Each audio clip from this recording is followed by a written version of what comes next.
이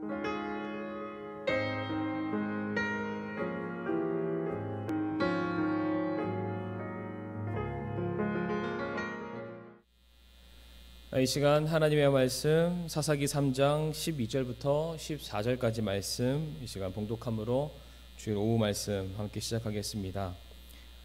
사사기 3장 12절에서 14절의 말씀이 되겠습니다. 제가 받들어 읽겠습니다. 이스라엘 자손이 주의 눈앞에서 다시 악을 행하니라. 그들이 주의 눈앞에서 악을 행함으로 주께서 모압 왕 에글론을 강성하게 하사 이스라엘을 치게 하심에 그가 암몬과 아몰렉 자손을 모으고 나와서 이스라엘을 치며 종려나무 도시를 소유하였으므로 이에 이스라엘 자손이 모압 왕 에글론을 18년 동안 섬기니라. 아멘. 말씀을 위해서 함께 기도하겠습니다. 하나님 감사를 드립니다. 주신 이 귀한 오후 예배 시간을 인하여 감사를 드리오며 또 저희들 계속되는 사사기서 말씀을 통하여서 이 죄악 많은 세상 속에서 우리가 어떻게 거룩히 구별되어야 되며 우리가 무엇과 싸워야 되고 어디에서 승리를 얻어야 되는지를 하나님 깨달아 알 수 있도록 도와주시옵소서. 예배의 시정일관을 주님께 맡겨드려올 때에 예수님의 이름으로 기도를 드리옵니다. 아멘. 오늘은 사사기 3장 12절부터 13절까지 말씀을 통해서 에훗이라는 제목을 함께 말씀을 나누겠습니다. 우리는 지난 시간에 온니엘에 대해서 함께 말씀을 나누었습니다. 온니엘의 뜻은 하나님은 나의 힘, 하나님은 나의 능력, 하나님은 나의 구원이었습니다. 성도들에게 있어서 하나님만이 우리의 힘이 되시고 하나님만이 우리의 능력 되시며 하나님만이 우리의 구원 되신다는 그 진리를 우리는 결코 부인할 수가 없습니다. 그런데 지난 시간 이스라엘 백성들은 그 하나님의 힘과 능력을 잊고 사는 그러한 삶을 살게 되었습니다.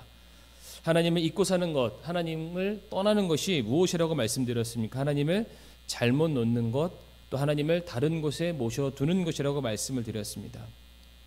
하나님을 우리 눈에서 멀리 떼어놓거나 아니면 우리가 하나님이 계신 그곳에서 멀리 도망치거나 둘 중에 하나 무엇이 되었든지 간에 이스라엘 백성들은 하나님에게서 멀리 떠났습니다. 하나님이 아닌 다른 것에 그들의 마음을 두게 되었던 것입니다. 그래서 하나님께서는 하나님을 떠나고 하나님을 잊어버린 이스라엘을 향해서 구산 리사다임 2배나 더 큰 고통과 심판을 그들에게 내리셨으면 우리 성도님들 아마 기억이 나실 겁니다. 이처럼 세상을 의지하고 자기 자신을 우상하던 그 죄악 많은 인간들에게 하나님께서는 너희는 하나님만을 의지해야만 살 수 있다. 하나님만이 너희의 힘되고 너희의 능력이고 피난처라는 그 사실을 각인시켜 주시기 위해서 많고 많은 사람 중에 바로 온니엘, 하나님은 너희의 힘이다 라는 이스라엘의 구원자를 세우셔서 그들을 건져주시게 되었던 것입니다. 우리 사랑하는 성도님들, 지난 한 주간 온니엘이라는 그 이름처럼 하나님만을 우리 성도님들의 힘으로, 능력으로, 소망으로 붙드는 그러한 삶을 사셨습니까? 오늘은 두 번째 사사인 에훗에 대해서 우리가 함께 살펴보겠습니다. 이제 에훗에 대해서 우리가 살펴볼 때에 전체적인 그 내용이 길기 때문에 에훗은 두 차례로 나누어서 설교를 할 예정에 있습니다. 우선 첫 번째 시간으로서 에훗 시대의 이스라엘의 영적인 상태를 우리가 살펴봄으로써 하나님을 멀리 떠났을 때 나타나는 그런 영적인 증상과 그리고 그로 말미암은 결과에 대해서 우리가 먼저 살펴보겠습니다. 그리고 다음 시간에는 에훗이라는 사사가 어떻게 이스라엘을 구원하게 되는지 그 과정과 결과를 통해서 그 안에 담겨져 있는 놀라운 복음의 메시지를 또한 우리가 함께 살펴보기를 원합니다. 먼저 첫 번째 시간 이스라엘의 영적인 타락과 그에 대한 결과가 어떠한지를 먼저 살펴보겠습니다. 이스라엘이 메소포타미아 왕 구산 리사다임의 손 안에서 8년 동안 고통을 당하다가 하나님이 보내신 사사 온니엘의 활약으로 말미암아 40년간이라는 태평성대의 삶을 그들이 살게 됩니다. 그런데 사사기 3장 11절 말씀 보게 되면은 온니엘이 40년 이후에 그가 죽음을 맞이하게 되었습니다. 성도 여러분, 여기서 온니엘이 죽었다는 그 의미는 무엇을 말해주는 것이겠습니까? 이제 이스라엘에게 있어서 더 이상 그들이 하나님의 힘과 하나님의 능력과 하나님의 구원자 되심을 이제 그들이 더 이상 인정하지 않는 그러한 때가 또다시 도래하게 되었다라는 것을 말해주는 것입니다. 이처럼 하나님의 능력을 부인하고 하나님의 다스리심을 떠나가는 그 순간 이스라엘은 또다시 그들의 더럽고 추악한 죄성이 폭로가 되게 됩니다. 12절 말씀을 다시 한번 읽어보게 되면 이스라엘 자손이 주의 눈앞에서 다시 악을 행하니라. 그들이 주의 눈앞에서 악을 행함으로 주께서 모압 왕 에글론을 강성하게 하사 이스라엘을 치게 하심에라고 되어 있습니다. 이 말씀 보게 되면 언제 이스라엘 백성들이 다시금 죄를 짓기 시작했다라고 되어 있습니까? 이스라엘 백성들이 하나님을 향하던 그들의 그 눈이 이제 세상을 향해 그 시선과 초점이 방향이 바뀌게 되었을 바로 그때에 그들이 다시금 악을 행하게 되었던 것입니다. 성경의 말씀을 보게 되면 모든 죄의 시작이 바로 이와 같습니다. 하나님이 보고 계시고 하나님이 살아 계심에도 불구하고 하나님의 존재 자체를 부정해버리고 마치 계시지 않는 분처럼 치부해버리게 되었을 때, 그로 말미암아 하나님의 명령과 말씀에 불순종하고 내가 원하는 대로 내가 보기 좋은 대로 행동하는 모든 것들이 바로 죄의 시작이요 죄의 근본이라는 겁니다. 그런데 우리가 방금 전에 읽었던 12절 말씀을 통해서 우리가 한 번 더 주의 깊게 살펴봐야 될 한 가지 단어가 있는데 다시라는 단어입니다. 이스라엘 백성들이 죄를 짓는 데 있어서 난생 처음 실수로 어쩔 수 없는 상황 가운데서 지었던 죄가 아니라 그것이 죄인 줄 알면서도 불구하고 또다시 짓는 죄가 있었다라고 성경은 말하고 있습니다. 여기서 다시라는 이 단어가 히브리어로는 야사프라고 읽고 있는데 그 뜻은 이전보다 더 증가가 되었다. 기존에 무엇인가 있는데 거기 무엇인가 하나가 더 더해지게 되었다. 원래 것이 2배가 된 그 상태가 다시라는 단어 안에 그 의미가 포함되어 있습니다. 그러니까 오늘 본문으로 다시 돌아와서 이스라엘 백성들이 또다시 그들이 죄를 지었다는 사실은 이전과 똑같은 수준의 죄를 지었다라는 것을 말하는 것이 아닙니다. 이전보다 더 잔인하게 그들이 죄를 지었고 이전보다 더 교묘하게 그들이 죄를 지었고 이전보다 더 대범하게 이스라엘 백성들이 하나님을 향하여서 죄를 지었음을 말해주는 것입니다. 이 말인즉슨 이스라엘 백성들이 부지 중에 어쩔 수 없이 죄를 지었던 것이 아니라 죄에 대한 징계와 형벌이 어떤 줄 이미 그들은 알고 있습니다. 그럼에도 불구하고 세상을 향한 그 유혹과 매력을 그들이 놓치고 싶지 않기 때문에 이렇게 하면 혼나는 거 알고 있고 이렇게 하면 하나님의 심판이 내리는 줄 알면서도 차라리 내가 혼나더라도 이 세상을 선택하는 것이 내게 더 좋다라는 그 심정으로 이스라엘 백성들이 또다시 죄를 지었다라는 것을 말해주고 있습니다. 그런데 이와 같이 하나님이 명하신 것이 무엇인지 알매도 불구하고 그것을 행치 않고 반복하여 고의로 죄를 짓게 되었을 경우 성경은 그것에 대한 징계, 그것에 대한 심판이 더 크고 중하다라고 우리에게 가르치고 있습니다. 베드로후서 2장 20절과 21절에 다음과 같은 말씀이 기록되어 있습니다. 만일 그들이 주 곧 구원자 예수 그리스도를 아는 것을 통해 세상의 오염에서 벗어난 뒤에 다시 그 안에 말려들어 정복되면 마지막 끝이 처음보다 그들에게 더 나쁘니 그들이 의의 길을 안 뒤에 자기들에게 전달된 거룩한 명령에서 돌아서는 것보다 차라리 그것을 알지 못한 것이 그들에게 더 나았으리라 라는 말씀입니다. 지금 이 말씀에서도 우리에게 무엇이라고 가르치고 있습니까? 그리스도로 말미암아 너희가 죄악에서 벗어났음에도 불구하고 또다시 이 세상을 향해서 돌아가고 옛 성품과 옛 습관으로 돌아가게 된다면 차라리 너희가 하나님을 몰랐었을 때 하나님께로 돌아오지 않았었을 때 너희들이 맞이하게 될 결과가 차라리 더 나았을지도 모르겠다라는 그런 말씀이 기록되어 있습니다. 지난 시간 이스라엘 백성들이 그들이 범죄함으로 말미암아 어떠한 결과를 맞이하게 되었습니까? 앞에서도 말씀드렸지만 그들이 구산 리사다임을 만나게 되었습니다. 이미 그들은 그로 말미암아 2배나 더 큰 심한 고통과 징계를 받아들였던 그런 상황이었습니다. 그런 기억과 그런 추억을 그들이 가지고 있습니다. 2배나 더 큰 징계 형벌을 받았음에도 불구하고 이스라엘 백성들이 또다시 죄를 지었다는 그 말은 아직 정신을 차리지 못했다는 것을 말하고 아직 그들이 제대로 심판과 제대로 혼이 나지 않은 그런 상태, 어찌 보면은 이 백성들이 하나님을 사랑한다라고는 말하지만 여전히 이 세상에 대해서 죄에 대해서 온갖 쾌락에 대해서 너무나도 중독이 되어버린 그런 상태다라고 우리가 말할 수도 있을 것입니다. 물론 이 시간 우리가 이스라엘만 잘못되었다, 그들만 이와 같은 죄를 범한다라고 말할 수 있는 상황은 아닙니다. 저는 우리의 모습이 오늘 본문에 나와 있는 이스라엘의 모습과 너무나도 같다라고 저는 그렇게 믿습니다. 우리도 잘못인 줄 알면서도 하나님 앞에 하나님 내가 그렇게 하지 않겠습니다라고 거듭 다짐하고 회개를 했지만 우리도 동일하게 같은 죄를 범하고 있고 똑같은 유혹에 넘어지고 있고 우리가 잘못된 모습으로 매일마다 반복되는 그런 죄악된 모습을 우리가 살아가고 있지 않습니까?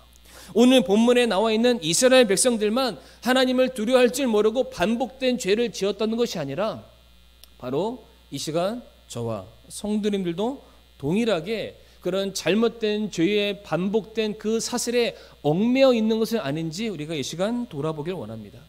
그래서 이 시간 하나님을 두려워할 줄 모르고 하나님의 목전에 범죄한 이스라엘을 향해서 하나님께서 내리셨던 그 징계와 심판과 그 안타까운 그 마음을 살펴봄으로써 바로 우리가 이것을 교훈 삼아서 우리가 하나님 앞에 정말로 우리가 헛되이 살지 않는 하나님께 영광 돌려드릴 줄 아는 그런 주의 백성들이 되기를 원합니다. 첫 번째로 우리가 살펴볼 것은 무엇이냐면 하나님께서는 우리가 행한 것 그대로 다 갚으시는 분이십니다.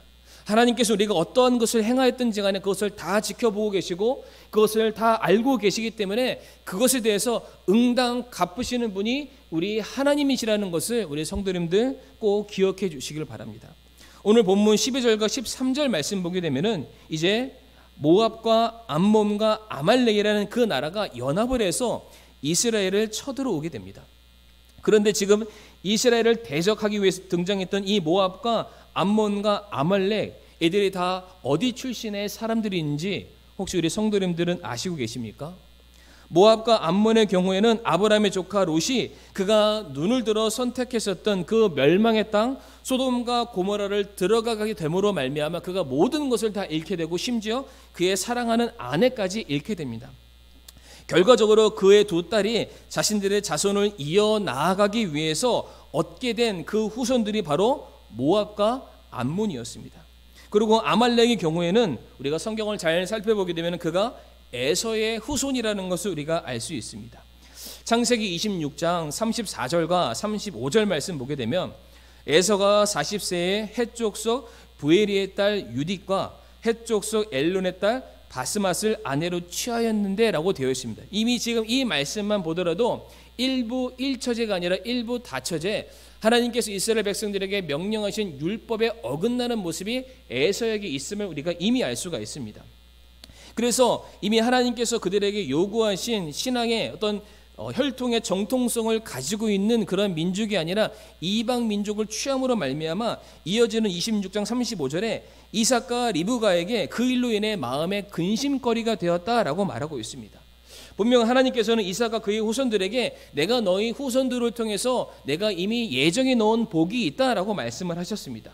그렇기 때문에 이스라엘의 경우에는 주의 거룩한 백성으로서 그들의 혈통을 지켜야 될 사명과 의무가 주어져 있는 상황이었지만은 에서는 그가 자기의 눈에 보기 좋은 이방 여인을 그가 그냥 아내로 취하여 버렸던 것입니다. 그로 말미암아 생겼던 민족과 그의 후손들이 아말렉입니다. 그러니까 지금 모압과 암몬, 아말렉은 다 누구를 말하는 것입니까? 혈통적으로 보게 되면은 이들은 분명 다 아브라함의 친족들이었고 이스라엘의 친족들이었고 그의 가족들이었습니다. 결단코 이방인들 전혀 피가 없는 그런 혈통들이 아니었다라는 겁니다.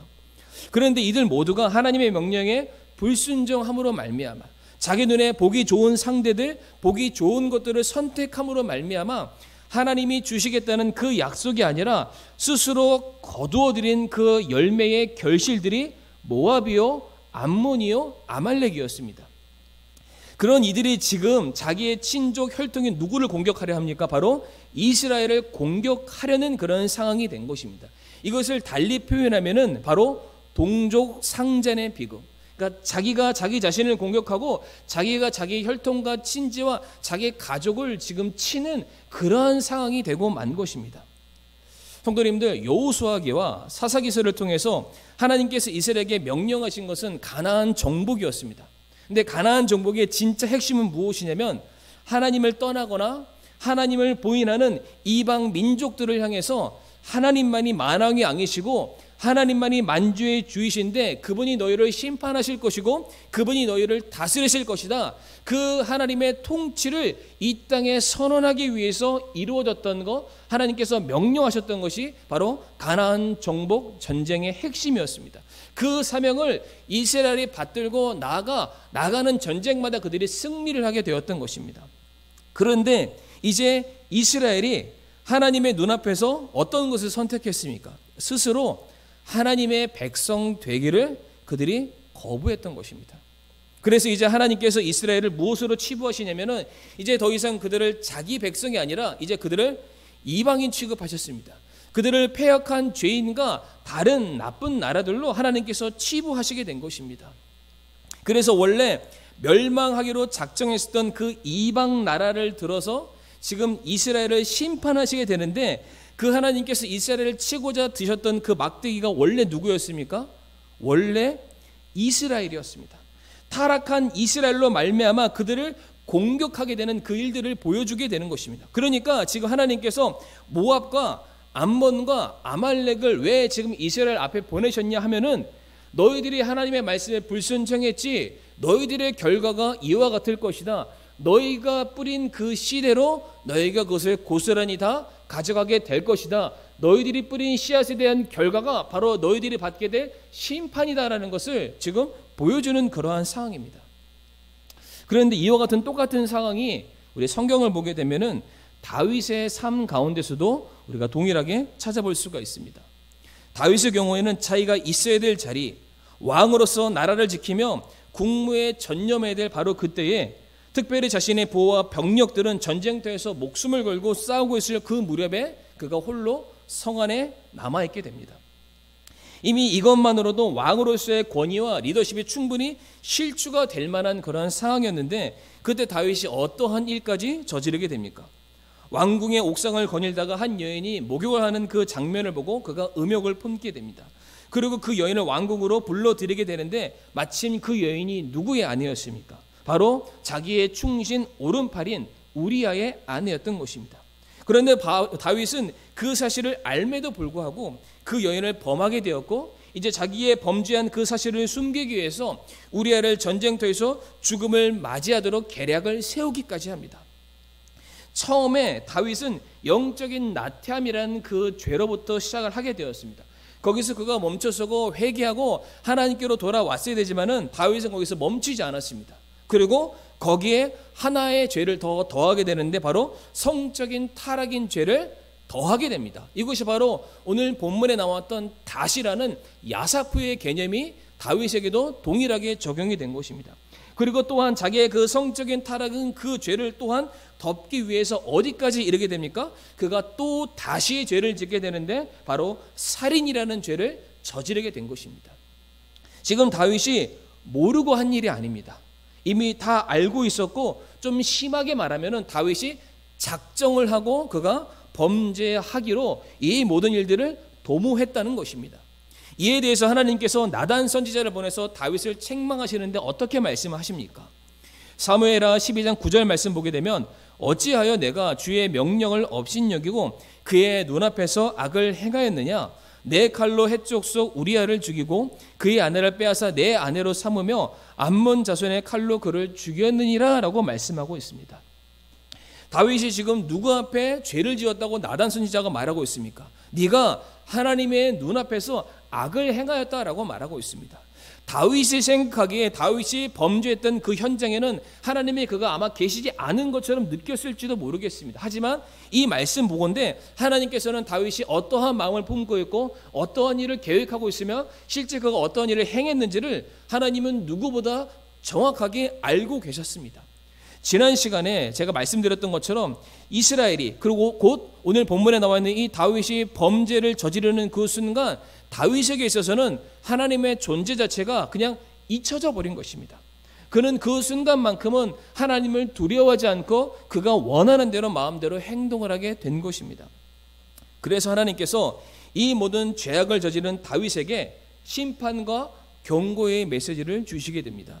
이어지는 사무엘하 12장 11절 말씀 보게 되면 주가 이같이 말하노라 보라 내가 내 집에서 너를 대적하는 재앙을 일으키고 내가 내 아내들을 내 눈앞에서 가져다가 내 이웃에게 주리니 이 해가 보는 데서 그가 내 아내들과 함께 누우리라 라고 말하고 있습니다. 하나님께서 심판하시되 어떻게 다윗을 심판하시고 그를 징계하신다라고 말씀하고 있습니까? 방금 전에 읽었던 사무엘하 12장 11절 중반 말씀 보게 되면은 내 눈앞에서라고 말씀을 하고 있습니다. 다윗은 하나님이 보지 않는다라고 그가 착각을 했습니다. 하나님이 보지 않기 때문에 하나님께서 모르실 거라고 그는 착각을 했고, 그렇기 때문에 그는 자기가 원하는 대로 하고 싶은 대로 그의 욕구대로 행동을 하게 되었습니다. 그런데 하나님께서는 뭐라고 말씀하셨습니까? 네가 행한 모든 죄들에 대해서 내가 반드시 네가 보는 너의 눈 앞에서 네가 행한 그대로 내가 동일하게 갚아주겠다라고 말씀을 하셨던 것입니다.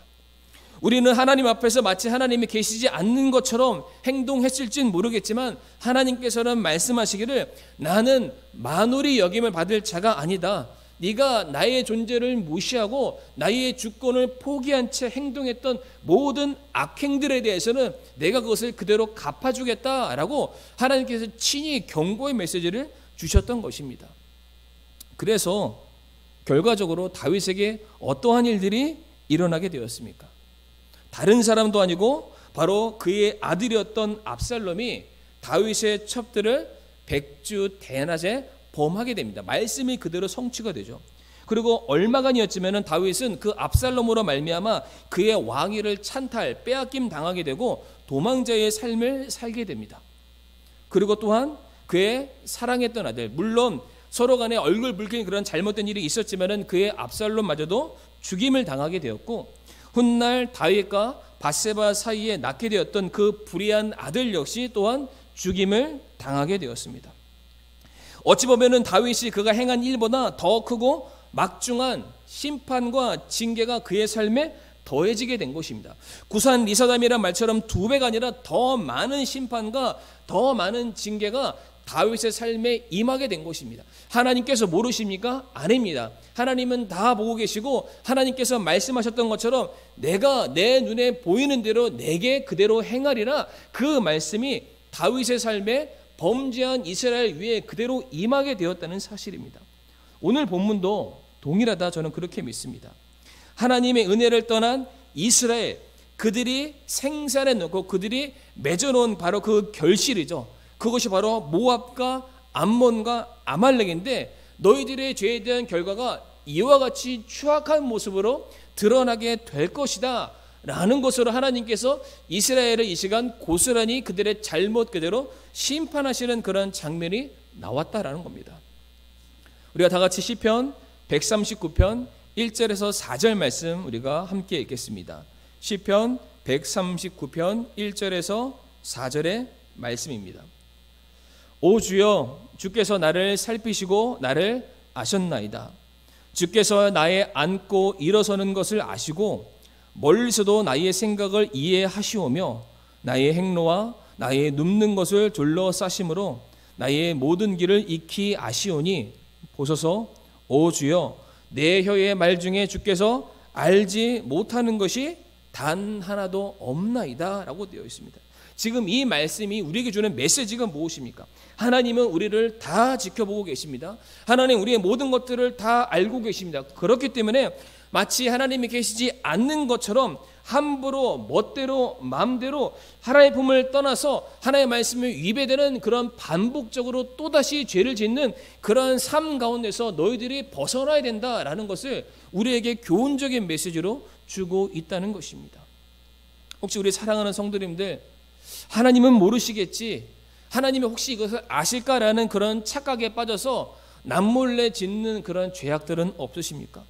분명히 성도님들이 하나님의 자녀이고 신앙인이고 그리스도인임에도 불구하고 그 모습을 세상에서는 사람들이 나를 모르니까 그 모습을 감추고 마치 세상 사람들과 동일한 모습으로 범죄 현장 속에서 아무런 죄책감과 아무런 찔림도 없이 그러한 모습으로 혹시 살아가고 계시지는 않습니까?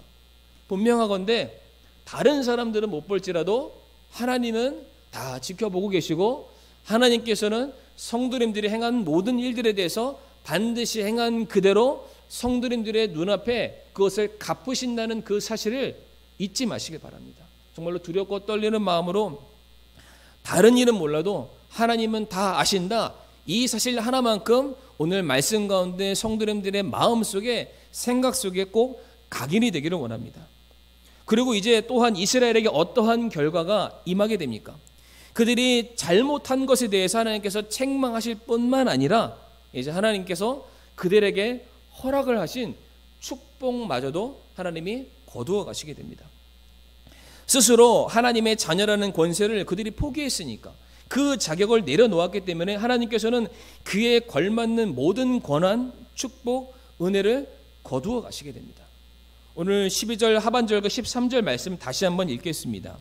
주께서 모압 왕 에글론을 강성하게 하사 이스라엘을 치게 하심에 그가 암몬과 아몰렉 자손을 모으고 나와서 이스라엘을 치며 종려나무 도시를 소유하였다라고 되어 있습니다. 지금 하나님이 이스라엘을 누구의 손에 넘겼습니까? 모압과 암몬과 아말렉이었습니다. 그런데 우리가 통상적으로 알기에 이스라엘 백성들이 가나안 땅에 들어갔을 때 저들은 장성한 거인이고 우리는 메뚜기처럼 작습니다, 우리가 이렇게 생각할 수가 있습니다. 그러니까 모압과 암몬과 아몰렉도 엄청나게 강대한 족속들 중에 하나가 아니었을까 우리가 그렇게 생각하기 마련이지만, 실제 이들은 처음부터 이스라엘을 침략하고 빼앗을 만한 그런 기력이 전혀 없는 사람들이었습니다. 민수기 22장 3절 말씀 보게 되면은 모압이 백성을 심히 두려워하므로, 여기서 백성이란 이스라엘 백성을 말합니다. 이는 그들이 많았기 때문이더라. 모압이 이스라엘 자손으로 인해 고민하며 라는 말씀이 기록되어 있습니다. 그러니까 이스라엘 백성들이 출애굽하고 난 이후 광야에서 40년 동안 이제 행진을 하면서 가나안 땅에 들어가는 그 과정 속에서 모압이 바라봤던 이스라엘은 전세 역전이죠. 그들이 메뚜기처럼 여겨졌고 이스라엘이 거인처럼 느껴졌던 그러한 상황이었습니다.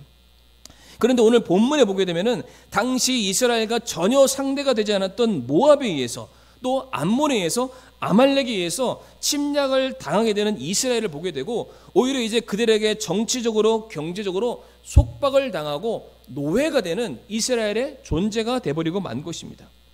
불과 가나안을 입성하기 전만 해도 이스라엘이라는 그 이름만 듣고서도 벌벌 떨었던 그 존재들, 실제로 이스라엘과 비교해서 그 세력이 굉장히 미미했던 그 나라들이 이제는 이스라엘을 점령해버리는 엄청난 수치와 모욕과 치욕의 현장이 지금 일어나게 되었던 것입니다.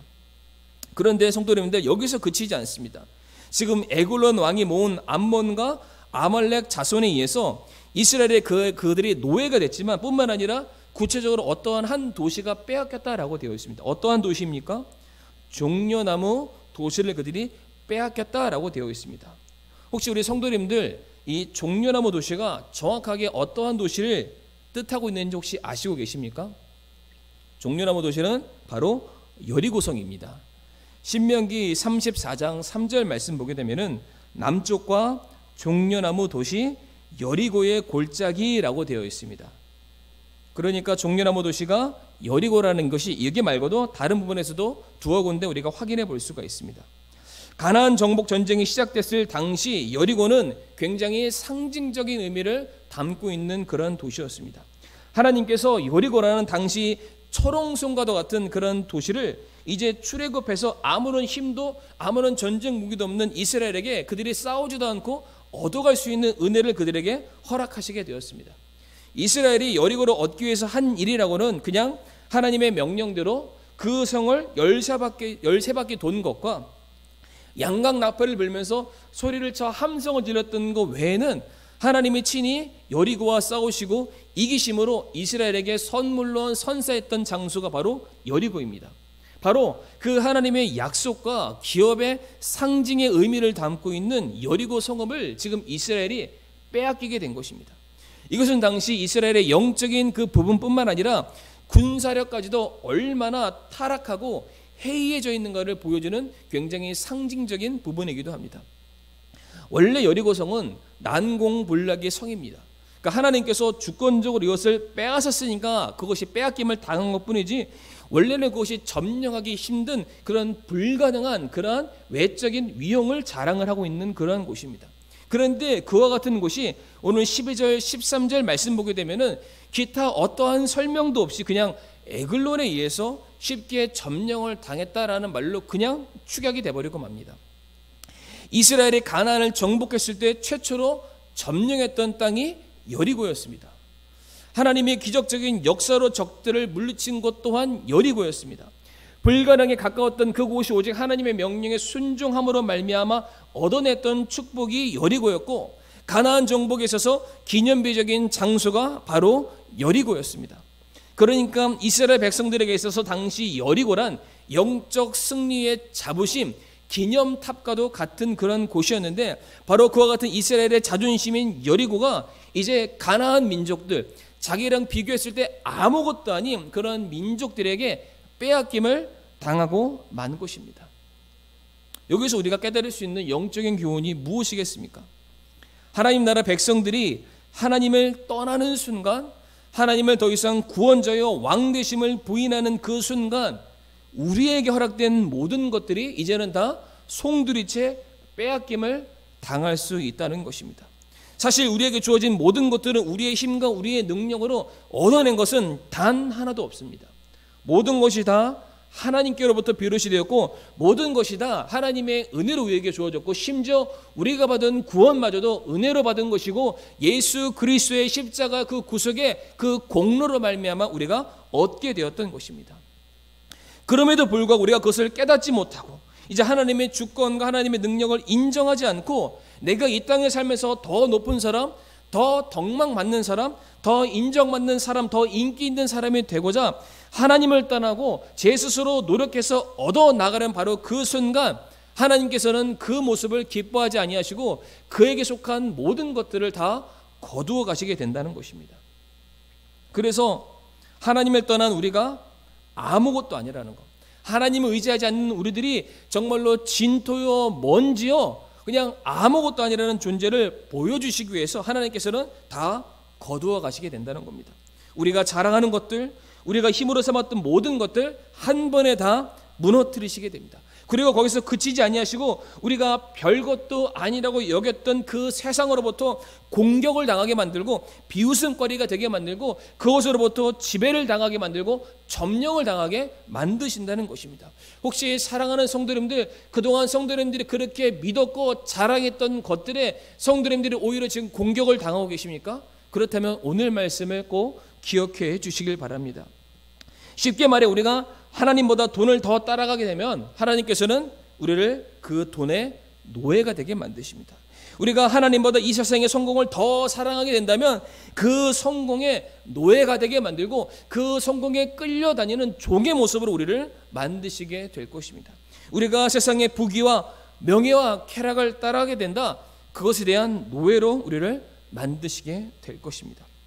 거기에서 성도의 성공과 성도의 잘됨이 있는 것이 아니라 우리가 이 세상을 선택하는 그 순간 우리의 삶에 두 배나 더 큰 실패와 두 배나 더 큰 낭만과 두 배나 더 큰 하나님의 징계가 있음을 우리 성도님들 꼭 기억해 주시기 바랍니다.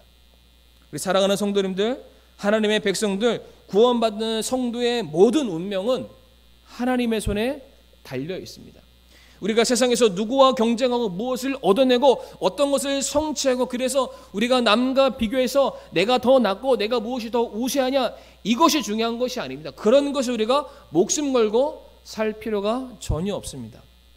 실상 우리가 더 중요한 것은 하나님과 우리의 관계가 어떠한가에 따라서 우리가 더 강해질 수 있고 우리가 다시금 일어설 수 있으며 우리가 또한 소망을 가지고 이 땅을 살아갈 수 있다는 것입니다. 다시 한번 말씀드리지만 하나님은 결코 만홀히 여김을 받으실 그러한 분이 아니십니다. 하나님 우리의 일거수일투족을 다 아시고 다 보고 계시는 분이십니다. 하나님 앞에 그 무엇도 우리는 숨길 수도 없고 감출 수도 없습니다. 하나님께서 우리의 모든 것들을 다 계수하고 계시고 잘한 것에 대해서는 반드시 상급으로 칭찬으로 갚아주시는 분이시지만 그렇지 않은 것에 대해서는 반드시 책임을 물으시는 분이십니다. 고린도서 5장 10절 말씀에 우리가 반드시 다 그리스도의 심판석 앞에 나타나리니 이로써 각 사람이 좋은 것이든 나쁜 것이든 자기가 행한 것에 따라 자기 몸 안에 이루어진 것들을 받으리라. 아멘. 반드시 우리가 이 땅에서 행한 모든 것들이 그리스도의 심판석 앞에 드러나게 될 것입니다. 그때 주님만을 사랑하고 신실하게 맡겨진 모든 일들에 충성된 종들에게는 칭찬과 상급과 면류관이 있을 것이지만, 그렇지 않는 모든 자들에게는 그냥 그러고 말았다 아닙니다. 그들이 행한 모든 일들에 대해서 하나님께서 반드시 갚으실 것이며, 바로 그때에 슬피 울며 이를 가는 그러한 안타까운 순간들이 오게 될 것입니다. 그러므로 모든 것을 다 하시고 모든 것을 다 지켜보시는 하나님이 계심을 우리 성도님들 잊지 마시길 바랍니다. 오직 그분만을 경외하는 그 마음으로, 존귀 여기는 그 마음으로 살아가시는 저와 성도님들이 되시기를 간절히 바랍니다. 그래서 우리가 이제 다음 시간에는 이와 같은 죄 가운데 있는 이스라엘 민족을 에웃이라는 사사를 통해서 하나님께서 어떻게 구원해 내시는지에 대해서 우리가 함께 살펴보도록 하겠습니다. 이 시간 함께 우리가 패회기도 드리겠습니다. 하나님 아버지, 감사를 드립니다. 오늘도 이 시간 우리에게 허락하신 말씀이 인하여 감사를 드리오며, 참 이스라엘 백성들이 하나님을 떠나서 또다시 범죄했던 그들의 죄악된 타락한 그 모습 앞에 우리의 모습을 비춰보길 원하옵니다. 하나님, 우리가 정말로 우리들의 삶 속에서 또다시 범죄하는 그런 일이 없도록 하여 주옵시고, 마치 하나님이 계시지 않는 것처럼 우리가 살지 않게 하여 주옵시고, 항상 두렵고 떨리는 그 마음으로, 경외하는 마음으로 우리가 항상 하나님의 말씀에 준행하며 순종하며 살아갈 수 있는 거룩한 주의 백성들이 될 수 있도록 도와주시옵소서.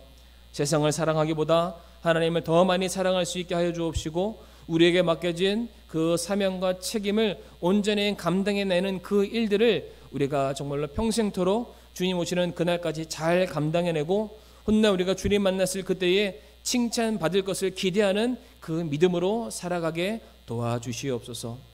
모든 말씀 사랑 많으신 예수님의 이름으로 간절히 기도를 드리옵니다.